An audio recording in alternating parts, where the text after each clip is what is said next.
Speaking of dance music, I've seen your IGTV series about asking different producers about them working with Avicii. I wanted to find out what your experience was after Wake Me Up. Yes.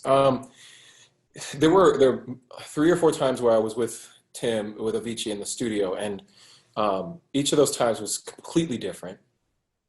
Each time was also very much an indicator of how dedicated he was to making the best song that he could make at that moment, and something where he was not there was no routine of it needs to sound like this because this is my sound, or it needs to feel like this because this is what's happening in the marketplace. It was always this is just what I feel like right now in this very moment. And there, before, I don't know if it was before because I don't know the chronology of all of the iterations of dance music and electronic music, but I don't believe that dubstep was a huge thing yet.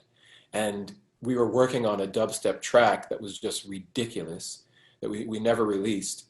And I just felt like, wow, we're so locked in. Like everywhere I go, he's right there and he's just as fast. I consider myself a pretty fast writer.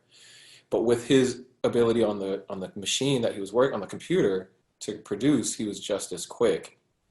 And when we got to working on Wake Me Up, it was fast. It was another thing where it was like I came in with the lyrics.